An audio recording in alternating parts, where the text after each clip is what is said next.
यह घटना कासगंज यूपी की है। 19 नवंबर 2024 की।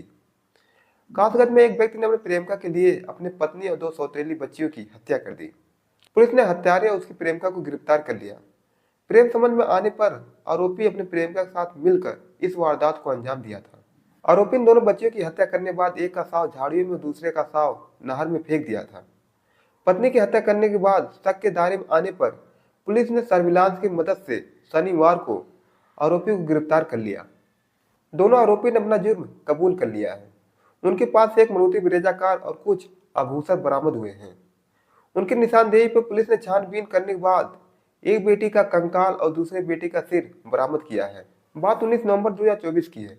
धोलना थाना क्षेत्र में सड़क के किनारे एक महिला का शव मिला था, जिसकी सिर कूचकर हत्या की गई थी। पुलिस ने जांच शुरू की तो मृतका की पहचान उधम सिंह नगर की बबीता के रूप में हुई। पिता राजकुमार ने बताया बबीता की 3 शादी हो चुकी थी। दूसरी शादी अमरोहा के रहने वाले प्रमोद से हुई थी, जिससे उनकी 2 बेटी थी। बड़ी बेटी मनन्या जो 11 साल की थी और छोटी बेटी अनन्या जो 7 साल की थी। बबीता अपनी बेटियों को लेकर दिल्ली में रहने लगी थी।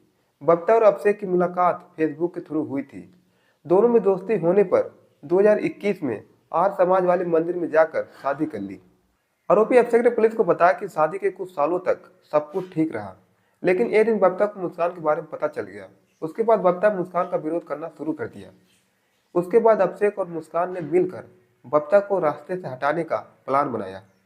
अभिषेक ने मुस्कान के मोबाइल से बबीता के मोबाइल पे फोन लगवाया और समझौता करने के बहाने अभिषेक ने अपने घर पर बबीता को बुला लिया। बबीता 18 नवंबर को दोनों बच्चियों को लेकर दिल्ली से अभिषेक के घर आ गई। उसी दिन बात करने के बहाने मुस्कान ने दोनों बच्चियों को अपने किसी परिचित के यहाँ भिजवा दिया। इसके बाद अभिषेक और मुस्कान बबीता को लेकर गांव मारूपुर ले गए और वहीं पर पत्थर से सिर कूचकर बबीता की हत्या कर दी। आरोपी पुलिस को यह भी बताया कि 22 नवंबर को बबीता की दोनों बेटियों की हत्या कर दी। हत्या करने के बाद एक का शव नहर में और दूसरे का शव झाड़ियों में फेंक दिया था। 22 नवंबर को बबीता की बड़ी बेटी मनन्या का जन्मदिन भी था।